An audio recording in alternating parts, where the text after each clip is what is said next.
ओम नमः शिवाय। शिव महापुराण रुद्र संहिता पार्वती खंड अध्याय 13। 12वें अध्याय में हमने पढ़ा कि किस प्रकार भगवान शिव ने हिमाचल को अपनी तपस्या स्थली गंगोत्री पर पार्वती सहित दर्शन करने आने के लिए मना किया, जिसके उत्तर में माँ पार्वती ने जो कहा वही कथा हम इस 13वें अध्याय में पढ़ेंगे। माँ भवानी ने कहा, हे योगी, आपने तपस्वी होकर गिरिराज से यह क्या बात कह डाली। प्रभु, आप ज्ञान विशारद हैं, तो भी अपनी बात का उत्तर मुझसे सुनिए। शंभो, आप तप शक्ति से संपन्न होकर बड़ा ही भारी तप करते हैं। उस शक्ति के कारण ही आप महात्मा को तपस्या करने का विचार हुआ है। सभी कर्मों को करने की जो शक्ति है उसे ही प्रकृति जानना चाहिए। प्रकृति से ही सबकी सृष्टि, पालन और संहार होते हैं। भगवान, आप कौन हैं और सूक्ष्म प्रकृति क्या है, इसका विचार कीजिए। प्रकृति के बिना लिंग रूपी महेश्वर कैसे हो सकते हैं। आप सदा प्राणियों के लिए जो अर्चनीय, वंदनीय और चिंतनीय है वह प्रकृति के ही कारण है। इस बात को हृदय से विचार कर ही आप जो कहना चाहते हो वह सब कहिए। ब्रह्मा जी कहते हैं, नारद, पार्वती जी के इस वचन को सुनकर महते लीला करने में लगे हुए प्रसन्नचित्त महेश्वर ने हंसते हुए कहा। महेश्वर ने कहा, मैं उत्कृष्ट तपस्या द्वारा ही प्रकृति का नाश करता हूँ और तत्वतः प्रकृति रहित शिव तत्व में स्थित होता हूँ। अतः सत्पुरुषों को कभी या कहीं प्रकृति का संग्रह नहीं करना चाहिए। लोकाचार से दूर एवं निर्विकार रहना चाहिए। नारद, जब शिवजी ने लौकिक व्यवहार के अनुसार यह बात कही तब माँ काली ने मन में ही हंसकर मधुरवाणी में कहा। माँ भवानी ने कहा, कल्याणकारी प्रभु, योगिन, आपने जो बात कही है क्या वह वाणी प्रकृति की नहीं है? फिर आप उससे परे क्यों नहीं हो गए? क्यों प्रकृति का सहारा लेकर बोलने लगे? इन सब बातों को विचार करके तात्विक दृष्टि से जो यथार्थ बात हो उसी को कहना चाहिए। यह सब कुछ सदा प्रकृति से बंधा हुआ है, इसलिए आपको न तो बोलना चाहिए और न ही कुछ करना चाहिए, क्योंकि कहना और करना सब व्यवहार प्रकृति में ही है। आप अपनी बुद्धि से इसको समझिए। आप जो कुछ सुनते हैं, खाते हैं, देखते हैं और करते हैं वह सब प्रकृति का ही कार्य है। झूठे वाद विवाद का करना व्यर्थ है। प्रभु, शंभु, यदि आप प्रकृति से परे हैं तो इस समय इस हिमवान पर्वत पर आप तपस्या किस लिए करते हैं? हे हर, प्रकृति ने आपको निगल लिया है, अतः आप अपने स्वरूप को नहीं जानते। ईश, यदि आप अपने स्वरूप को जानते हैं तो किस लिए तप करते हैं? योगिन, मुझे आपके साथ वाद विवाद करने की क्या आवश्यकता है? प्रत्यक्ष प्रमाण उपलब्ध होने पर विद्वान पुरुष अनुमान प्रमाण को नहीं मानते। जो कुछ प्राणियों की इंद्रियों का विषय होता है वह सब ज्ञानी पुरुषों की बुद्धि से विचार कर प्राकृत ही मानना चाहिए। योगेश्वर, बहुत कहने से क्या लाभ? मेरी उत्तम बात सुनिए। मैं प्रकृति हूँ, आप पुरुष हैं, यह सत्य है, इसमें संशय नहीं। मेरे अनुग्रह से ही आप सगुण और साकार माने गए हैं। मेरे बिना तो आप निराकार ही हैं और निराकार स्वरूप में कोई गतिशीलता और क्रिया नहीं होती। ऐसे निराकार, निश्चंद, निरीह स्वरूप के अंदर आप कुछ नहीं कर सकते। आप जितेंद्रिय होने पर भी प्रकृति के अधीन हो, सदा नाना प्रकार के कर्म करते रहते हैं। फिर निर्विकार कैसे हैं और मुझसे लिप्त कैसे नहीं हैं? शंकर, यदि आप प्रकृति से परे हैं और यदि आपका यह कथन सत्य है तो आपको मेरे समीप रहने पर भी डरना नहीं चाहिए।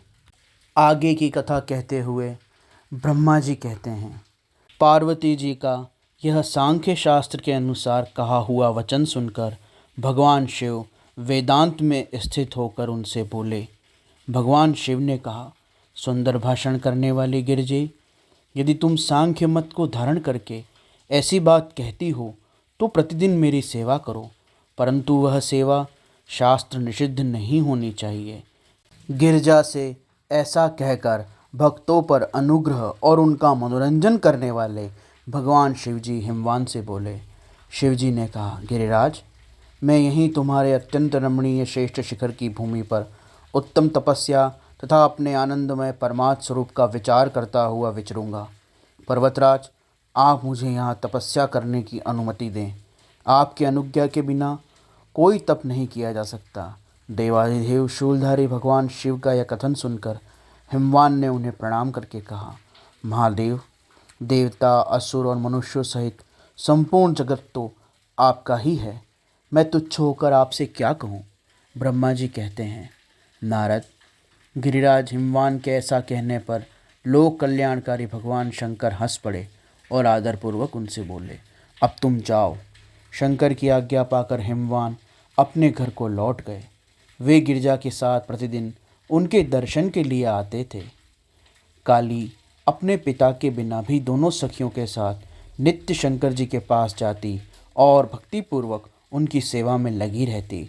नंदीश्वर आदि कोई भी गण उन्हें रोकता नहीं था। तात महेश्वर के आदेश से ऐसा होता था। प्रत्येक गण पवित्रतापूर्वक रहकर उनकी आज्ञा का पालन करता था। जो विचार करने से परस्पर अभिन्न सिद्ध होते हैं, उन्हीं शिवा और शिव ने सांख्य और वेदांत मत में स्थित हो कल्याणदायक संवाद किया। वह सर्वदा सुख देने वाला है। वह संवाद मैंने यहाँ कहा सुनाया। इंद्रियातीत भगवान शंकर ने गिरिराज के कहने से उनका गौरव मानकर उनकी पुत्री को अपने पास रहकर सेवा करने के लिए स्वीकार किया। माँ काली अपनी दो सखियों के साथ चंद्रशेखर महादेव जी की सेवा के लिए प्रतिदिन आती जाती रहती थी। वे भगवान शंकर के चरण धोकर उस चरणामृत का पान करती। आग से तपाकर शुद्ध हुए वस्त्र अर्थात गर्म जल से साफ किए धोए वस्त्रों द्वारा उनका शरीर पोंछती।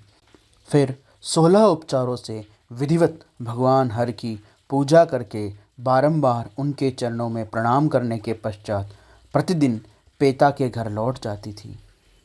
मुनिश्रेष्ठ, इस प्रकार ध्यान परायण शंकर की सेवा में लगी हुई शिवा का महान समय व्यतीत हो गया।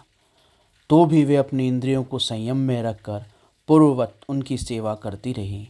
महादेव जी ने जब फिर उन्हें अपनी सेवा में नित्य तत्पर देखा, तब वे दया से द्रवित हो उठे और इस प्रकार विचार करने लगे, यह काली जब तपश्चर्या व्रत करेंगी और इसमें गर्व का बीज नहीं रह जाएगा, तब भी मैं इसका पानी ग्रहण करूँगा। ऐसा विचार करके महालीला करने वाले महायोगीश्वर भगवान भूतनाथ तत्काल ध्यान में स्थित हो गए। मुने, परमात्मा शिव जब ध्यान में लग गए तब उनके हृदय में दूसरी कोई चिंता नहीं रह गई। काली प्रतिदिन महात्मा शिव के रूप का निरंतर चिंतन करती हुई उत्तम भक्ति भाव से उनकी सेवा में लगी रही। ध्यान परायण भगवान हर शुद्ध भाव से वहाँ रहती हुई काली को नित्य देखते थे, फिर भी पूर्व चिंता को भुलाकर उन्हें देखते हुए भी नहीं देखते थे। इस बीच में इंद्र आदि देवताओं तथा मुनियों ने ब्रह्मा जी की आज्ञा से कामदेव को वहाँ आदरपूर्वक भेजा। वे काम की प्रेरणा से काली का रुद्र के साथ संयोग कराना चाहते थे। उनके ऐसा करने में कारण यह था कि महापराक्रमी तारकासुर से वो पीड़ित थे और शंकर जी से महान बलवान पुत्र की उत्पत्ति चाहते थे। कामदेव ने वहां पहुंचकर अपने सब उपायों का प्रयोग किया, परंतु महादेव जी के मन में तनिक भी क्षोभ नहीं हुआ। उल्टे उन्होंने कामदेव को जलाकर भस्म कर दिया। मुने, जब पार्वती ने भी गर्भरहित हो उनकी आज्ञा से बहुत बड़ी तपस्या करके शिव को प्रतिरूप में प्राप्त किया, फिर वे पार्वती परमेश्वर परस्पर अत्यंत प्रेम और प्रसन्नतापूर्वक रहने लगे। उन दोनों ने परोपकार में तत्पर रहकर देवताओं का महान कार्य सिद्ध किया। इस प्रकार शिव महापुराण रुद्र संहिता 13वां अध्याय यहाँ पर संपूर्ण हुआ। शेष अगले अंक में। ओम नमः शिवाय।